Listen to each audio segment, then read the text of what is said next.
boy.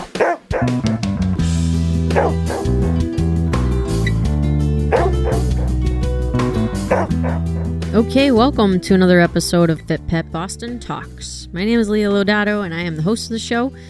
Today I am joined by my spouse, Laurie. Hello. And we are going to be talking about how to prepare your dog for the holidays and prepare yourself for the holidays, really. Give a couple of gift ideas. Laurie is the master gift giver. And we're just going to touch on the Victor dog food recall because it happened probably about a month ago, and I know many people are settling into a new dog food. Just wanted to talk about our experience with that.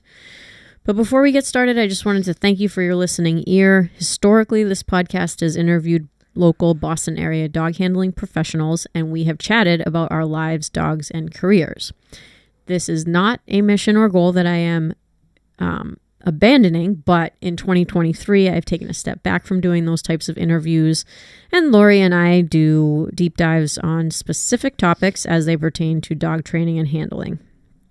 It's been really fun, and in the month of November and December, I'm releasing a podcast every Friday, so you are on that schedule alongside with me. If you're interested in what you're hearing, please subscribe, like, and review. It really helps more people listen to the show, and especially if you review and you like on Apple Podcasts. Very, very helpful. Seems like that's where most people are listening to podcasts these days, but also on Spotify and iHeartRadio, or you can listen to the podcast right through my website, fitpetboston.com. There's a player on there, and you can even do other things on your phone while you're listening to us blather on and on. So that's what I got to say about that. Okay, so Victor dog food recall. Laurie, tell us what happened and how we have dealt with this. Oh my God. Marked safe from the sounds so serious. From the Victor dog food recall. They had a salmonella outbreak. They had to throw all the food away. They had to throw it all away. Throw it out. Throw it out. Trouble. Get Recall. rid of this stuff. So they just closed everything up. Yep. We've had enough, they said. Let's close up and clean up. And all of us feeding Victor dog food at a very beautiful price. We were all in a dither. We were just all crying-eyed. Yep. So a lot of my customers, what did you switch to? And I switched to a Nuckshuck. Never heard of it. Is that how you say it? Working out. A Nuckshuck. Anyway, it is working out. I'm going to start feeding Buddha more. So I was only feeding about a cup and a half of Victor, if that. Well, we were feeding the high energy blend, which is a very interesting ratio of carbs to protein to fat. It was like 24% protein to 20% fat. And as we know from counting macros, carbs have less calories per gram or per unit versus fat. Fat has more calories. So if the dog food has more fat, it's going to have more calories. So anyway, I'm feeding he's eating 4 cups of food a day versus his usual 3. I feel like he's getting thin again. I thought I was putting weight on him, and now I feel like he's getting thin again. Yeah, I don't know. It's hard to tell. Some other people switched to, I'm going to just check his coat, make sure he still has his nice shiny coat. We don't have a dog scale either, so we're like just going by feel. I usually know when he's getting chunk. Yeah. It's hard with the longer haired dogs. Like, you have to really get in there. I think he looks good. I think he looks good too, but we'll see. More importantly, his digestive system has not completely gone to... Right, that was the big thing. Yeah. Like, what does it look like when he goes to the bathroom? There was 2 days where we fed him Raven and Ruben's food. No, that's not going to work out. That was horrible. So a Nuckshuck, and then some other people switched to Next Level. So those were the 2 that we all switched over to. Will Victor start making their dog food again? Surely they will. Will I switch back? I don't know. I might ride this for a while. I feel like, part of me wants to try the Next Level food too. I'm just so happy that, Buddha's really excited to eat now. Yeah. He was happy to eat before, but no, because he didn't, food drive took this man forever. But, now he seems like he really looks forward to it. He sits there patiently and watches us feed everybody. And then, we get his bowl ready. Anyway. I think that he does. That's that. He's much he is much more excited to eat his meals, Yeah. which makes me as a human happy. I love when my dogs are like, oh, I'm so excited to eat. So I think for that reason, I might keep it. Yeah. yeah, because there were times where he would just like flat out turn his nose up at his food. And we'd be like, all right, you're not eating today, I guess. Or this morning, it's like, no, like you need to eat. But and we did used to like put stuff in the food. Like we'd put some like air dried food in there, crumple it up. Yeah, or like give him something to make it a little bit more tasty. This new dog food, no way, he's eating it. Yeah. He's raw dog in the new food. He just no special crunchies on the Inukshuk. He likes to eat it. Also, Victor is offering, they have a reimbursement page on their website too. So they are giving everybody their money back. They are doing everything that a company has to do to try to make it right. I think a lot of people are going to go back to Victor. I do think that Victor might end up raising their dog food prices. I have to say, I commend the company for the way they handled the situation, because they actually did not have to close. They did it out of precaution. There wasn't pressure on them from the FDA, as far as I read, that to close. They made that voluntary decision. And then, yeah, like Laurie's saying, it was such a freaking cheap, when I say cheap, I mean inexpensive food to feed. And I think people that have like a ton of dogs really liked it too, because it was just cheaper. And now it doesn't matter what you switch to get something of similar quality is more expensive. So, yeah, one of our customers was like, yeah, what are you feeding now? It's like, he's doing fine on the food, but it's more expensive and the bag is smaller. Yeah, well, what are you gonna do? Oh no. So that's that. That was a Victor recall.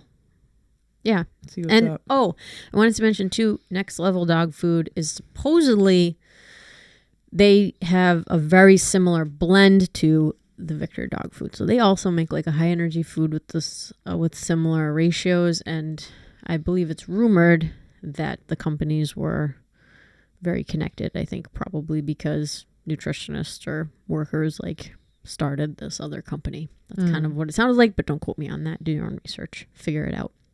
But if you have a dog that like had to have Victor and they can't anymore, you can look at that dog food and go with that option. Cool. What do we got? Wait, I got my jingle bell. Jingle bells, jingle what bells, is this? The separation of items? Yeah. Well, Leah, speaking of dog food, maybe we'll talk about dog treats. Woo! Thank you. I just made a big purchase. Best bully sticks.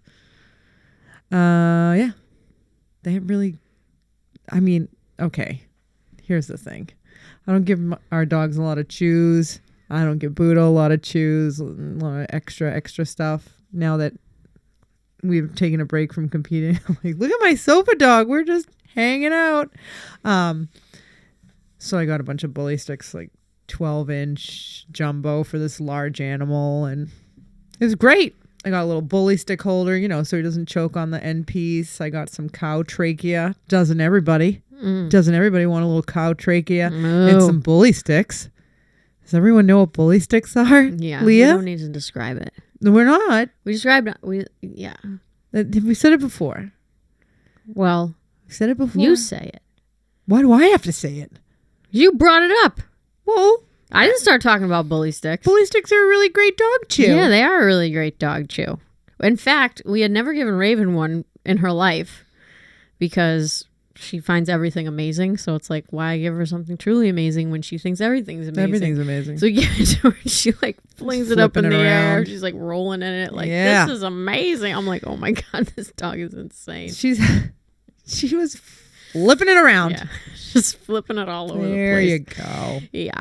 Oh, well, really why you brought up bully sticks is they might be a good holiday gift idea if you know somebody that has a dog and they can tolerate eating bully sticks. Laurie is going to reference a couple of good like online stores and stuff where you guys can get holiday gift ideas for those in your life that, maybe they don't have kids, they have dogs.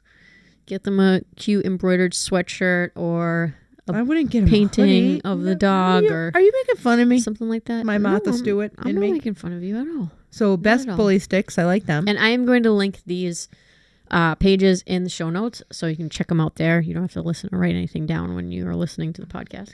www.bestbullysticks.com. Okay, the other thing, I bought a hoodie from Justline. You don't want me to say that. She's just going to link it. I'll link it because She's nobody's so going to smart. remember or write You it are down. if you're driving. Write that down, honey. Yeah. Pull over. Anyway, you can get a little outline of your dogs of anything, but of course, as dog people, you're going to get an outline of your dog. Mm-hmm. Your dog could have a ball in his mouth. He could just be himself. Tongue hanging out. They give you revisions. So you send your picture in. They give you the opportunity to revise it as many times as you want.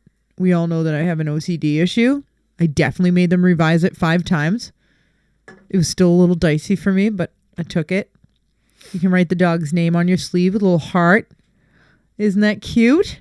Sure so is. Anyway, you can get whatever color hoodie you want, whatever lines you want, meaning whatever thread you want. If I like black on white, obviously black is my favorite color. My other favorite color is black. So I get black, I get a white outline. You can do whatever you want. Super cute, really great dog gift. And like I said, they let you put your name on it, and I gave one to Catherine, and it says Rock Piper with a little heart. So that's it. So that's that one. The other one is Vistaprint. And I like them for holiday cards, calendars, mugs, you name it. I love Vistaprint, mostly because I love their customer service. Their site's really easy to use if you're making calendars. Once you get the hang of it, I've been doing it for a long time, so it's easy for me. But they make it very difficult for you to mess up the formatting of the picture. So Vistaprint is awesome for customer service. I haven't done any of their clothes. I've only done mugs, calendars, cards, business cards. Yeah. Go Vistaprint. Next is on Etsy. I go to A Custom Shop, and I get all of Buddha's swag there for the kids when we go to therapy visits. So all of the stickers come from them. Again, all of Buddha's cards that I give the kids, Vistaprint. I recently made bookmarks for the kids because they read to him at the library. I did that at Vistaprint too. But A Custom Shop for dog stickers or whatever you want to put. Really nice customer service. Everything gets delivered so fast from these places. Best Bully Sticks and Justline, they're going to take a minute because you might revise the product. But once you nail it, it comes quickly. Once you say, yes, I like that revision, let's go. Best Bully Sticks took a while, but they're probably really busy and they had a big sale going on. I think they still have a sale going on. A Custom Shop, lickety split, so fast. The other thing that I like for a dog gift, and sometimes these are just customers that have made a real difference or have such dedication to training, or maybe they've achieved something. Or maybe it's just in remembrance of a pet or whatever. Pet Portraits World. They do watercolors, and the watercolor itself is beautiful. And then if you want to gussy it up, you can put it in a frame, and it's just not this. I like dog portraits. I just don't like if anything looks a little tacky. I don't think these look tacky. Yeah, they don't look tacky. They look really nice. Yeah, You want to put these on your wall. You want to put it on your wall. So yeah, those are my favorite gift ideas for dog stuff. Yeah. Sidebar, I'm reading a book right now called Unreasonable Hospitality, and I'm going to do a book review on the book. So the reason why I wanted to talk about the book is because it talks specifically about the service industry and ways that we can make our customers feel special. And Laurie is really good at making her customers feel special. Every year she does an amazing calendar and spends about a solid week, I am not kidding you guys, picking out pictures for this calendar, placing them perfectly in the months. color the coordination. colors. Thank you. And you should see the look on her customers' faces when they open up that calendar and they see their dog in there. It's just, one lady almost started crying today. I know. It's like, See, because sometimes I'm a little rough around the edges, and I think she saw a little Martha Stewart in me, you know. But Yeah. Martha's got a rough side. She served time. and I think the most important part is the fact that you take the time to do it. It's one thing to just throw the pictures inside the calendar and say have a nice day, but you really think about the way that they're laid out, and you can tell that there's just that artful touch, because it's easy to just blah something out there. But I mean, we go through all of my photos. I have to send my photos to you. You pick the ones that you like and the ones that I don't use in my Christmas card, because I do a Christmas card for all of my dog walking clients. And so I don't want to use any of the same pictures that I have in the card on the calendar, just in case some dogs wind up on both. So it's this huge to-do. To do. It's like my Thanksgiving. When November hits, they're like, oh God, Laurie has to do the calendar, like everyone in my house. And then what? We try to order all of our Vistaprint Shutterfly, because I get my cards from Shutterfly. I don't know why. That's the company I use Vistaprint, but they always have coupons. If you order those things before Black Friday, you can get like 50 to 60% off of your whole order. I get 60% off my order. I try before the 28th of November was the cutoff. And then sometimes I'll have a little like day after thing. And then in the bottom, I put all the dogs' birthdays on there. Sometimes they're private class dogs. Sometimes they're dogs that I see all the time, whatever. Anyway, they're in there. I put their birthdays in there and every dog holiday, because you have to celebrate every dog holiday. Yep. But just that really nice touch. We both enjoy doing it. I have to say, I don't have anything to do with doing the ABC dog training calendar, but I do my own Christmas cards. This year I splurged on my Christmas cards and got 3-fold Christmas cards, because they were really trying nice. to squeeze every dog They onto were one much side nicer, though. of a Christmas card was impossible. And there were some years I just had like a picture of Ruben, and then I did a personalized note inside the card, and people really appreciated that too. Just taking the time to write out 40 cards and write something about the person or their dog, and something that really came from the heart. I always try to make it special, because I love my clients. I wouldn't have a job if they weren't there. So I do really deeply appreciate them quite a bit, and Laurie's the same. So we try to exercise some unreasonable hospitality when it is possible. But I do want to talk about that book, because it was amazing, and it was so funny. So the book is yellow, and the unreasonable word is black, and the hospitality word is white. So I was reading it in bed, and Laurie looks over and she's like, why are you reading a book about me? I'm like, what are you talking about? And she's like, we're reading a book called Unreasonable. I tell you, Leah reads a new book every day. I'm like, can't we just watch a rerun of Friends or something? I feel like I have a little laser beam. I'm just shooting away your brain cells one by one. You're like, I'm going to read a new thing about a new dog thing about a new dog thing. I'm going to try 20 whistles in a row and see what that gets me. And me and Buddha, I'm aiming them at some gloves tonight, and I'm thinking, this is going to be easy. This dog loves gloves. He did super with the Laurie's trying to train for utility. Yay. The first hit, he grabs every glove. He's like, yes. I send him to the left. He's like, yes, I will get that, and I will get them all. I did so good. He's going to do great. He is. One step at a time. Absolutely. Okay, let's end the podcast by talking a little bit about... Oh, are you not done with... Wait, what are you going to talk about? I just wanted to give some tips on how people can handle the holidays and people coming over and dogs? And dogs and yes, stuff that's and all that stuff. Yes, you're reading my mind. I know. So, if you have never gone through the holidays with your dog before, or if you have added a new dog to your existing pack, so like maybe you're a seasoned dog owner, but you forget that puppies are going to eat tinsel, you have to listen up to this part of the podcast. Good time pulling that out. So we did have some customers come to us and say, Thanksgiving wasn't a bust, but it could have gone better. And I just thought that maybe we could give some tips on how to handle these overstimulating environments that you will find yourself in with your dog. So when you have 30 people come over to your house, that is an overstimulating environment for your dog. And it's okay to change their schedule around a little bit to accommodate all of this extra stimulation.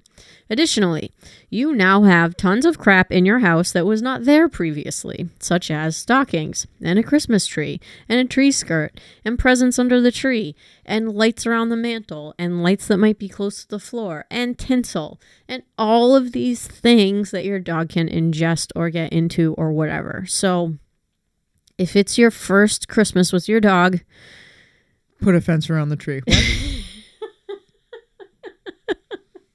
That'll take care of everything. All right, Laurie, come on. Give us some tips.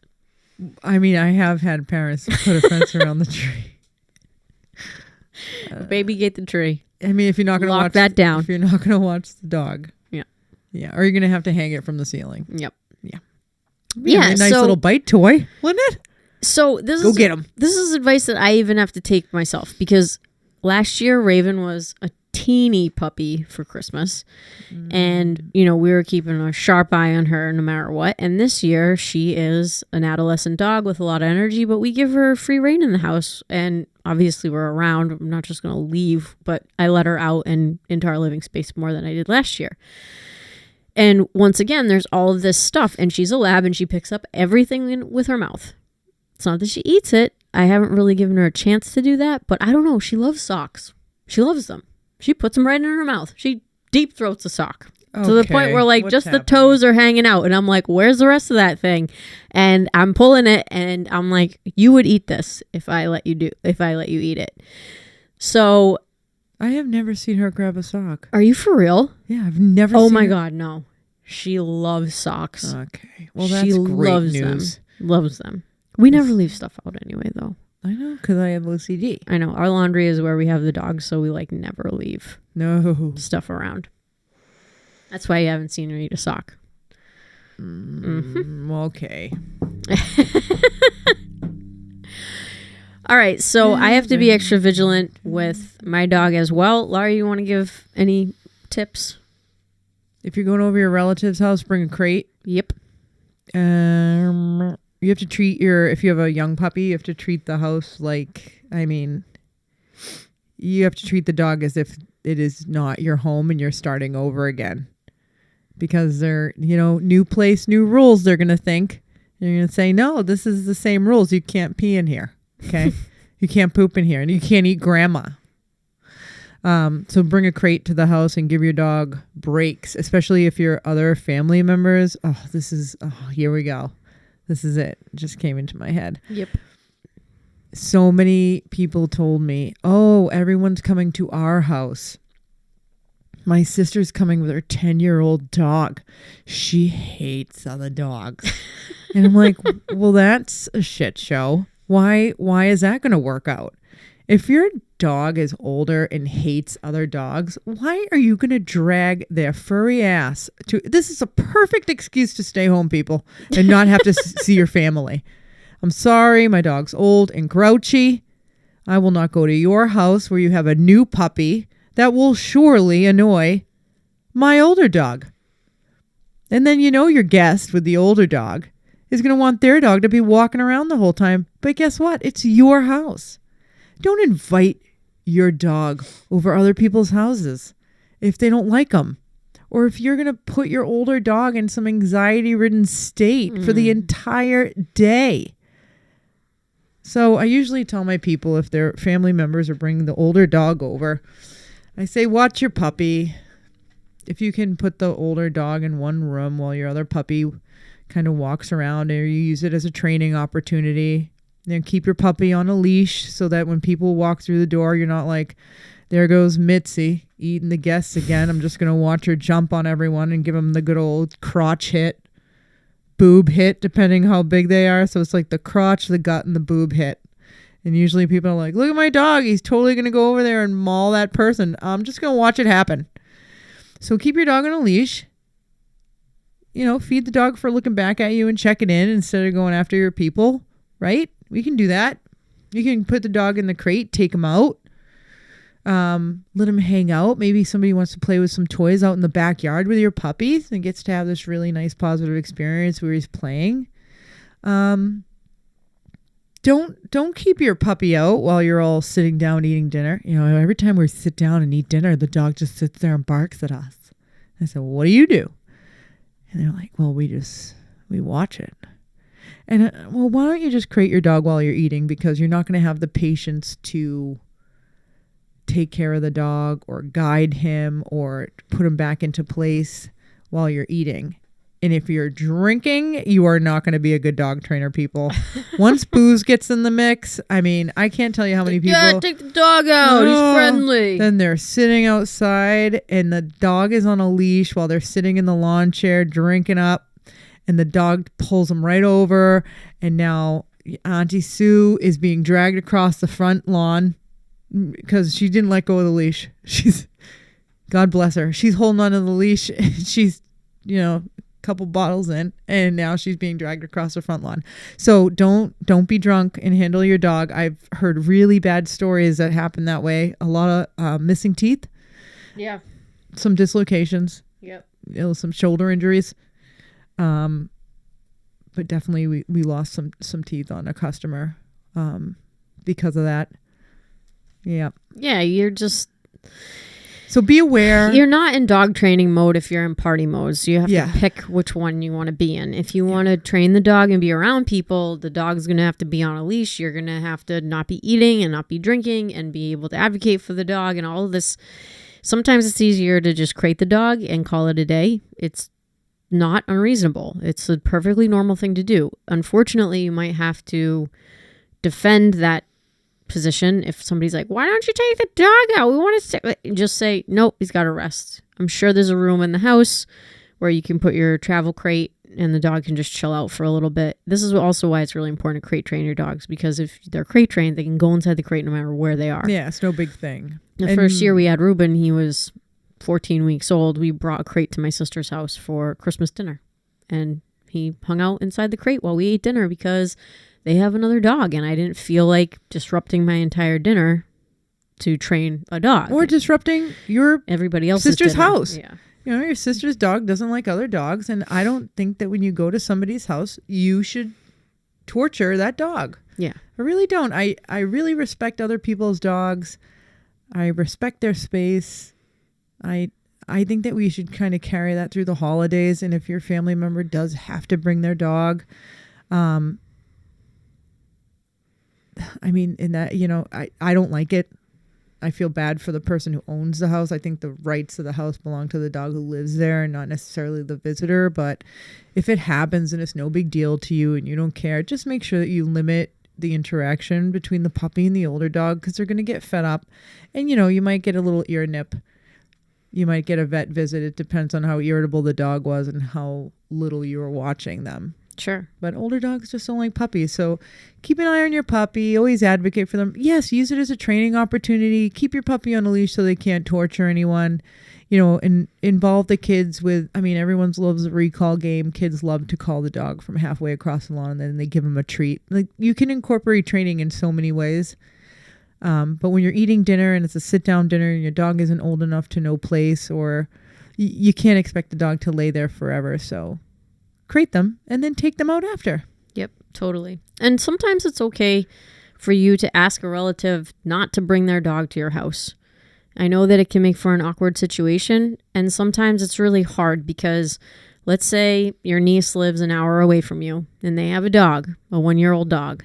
And if they leave that dog home, your niece is only going to be able to stay at your house for 2 hours, and then she's going to have to turn around and drive home. But guess what? That's what we have to do. Yeah.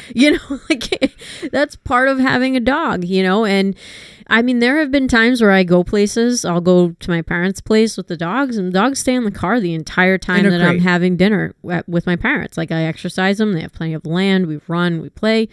They eat their dinner inside the crate. I go inside. It's perfectly safe for me to be on their property with the dogs in the car. As long as the weather permits, I have no problem never bringing my dogs inside my parents' house. And this is a working dog thing. Like, working dog people have no problem doing this. Pet dog people are like, but if you can get It's great. if you can get it through your head that it's okay and your dog probably is going to be better off in that situation, weather permitting, it can make for a lot less stress. So again, it's okay to ask somebody not to bring their dog if it makes you uncomfortable or if it's going to make your dog uncomfortable. And if you say, well, then that person's not going to come to my house. I mean, those are decisions that we have, like, that you're just going to have to make and figure out whether or not that's a fair decision, you know, for yourself. But I can tell you right now, if somebody were coming over here and they said, can I bring my dog? The answer from my in-laws and from Laurie would be Nope. no. Nope. Because I work all the time. And people don't even try. Yeah, you end up bringing your dog, and then I end up having to take care of your dog, and I take care of all the dogs all the time. So no. And yeah. I give the right to Ruben and Raven and Buddha because they live here. They're the dogs that are allowed upstairs. We know that they're well trained enough. It just drives me crazy. I just think it's dog etiquette. Yeah. Well, people don't have any etiquette anymore, so why would they have etiquette with their dogs? Manner. That's the amount of stupid in me. See? Yeah. Yeah, you just gotta. Yeah. Yep. Be fair. Be fair to your That's dogs. Be fair to your dogs. People around you. Be considerate. And, you know, again, it's like the episode that we did last time where we were talking about, you know, walking up to dogs, strange dogs that you don't know. You know, why would you take risks if you don't have to?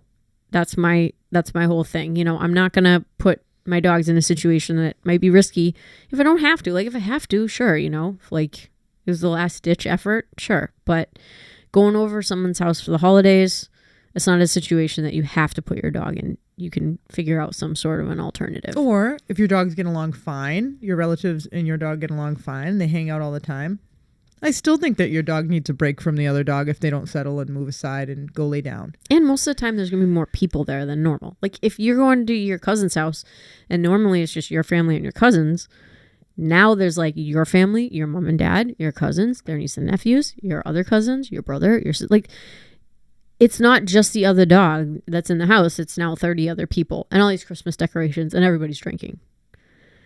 So it's like, be fair. Yeah, I just think dogs need breaks. I mean, even Buddha, who's like super solid, loves to hang out with company, I bring him downstairs. I'm like, he's had enough. He needs a break. And you can tell. I really feel like there's a point where every dog looks at you like, I need a break. And you can tell when people say my dog slept for 2 days after. That might be a gauge. That might be maybe you should have given your dog a break. Yeah. And then another thing with Buddha that I'm going to mention is he always likes to be around when we're eating dinner. He'll always lay by your feet. That's all he does. If we go upstairs and we're eating with our parents, or he's pushy, right? So he'll start barking. Well, he won't start barking. He started barking like 2 weeks ago. He was irritated that he wasn't upstairs and the door was closed and he couldn't come up. He starts barking. And Mama Rose, oh, he wants to come up. And I was like, that sucks. Because now I have to put him in his crate. Because even at 5 years old, Buddha's just pushing the envelope.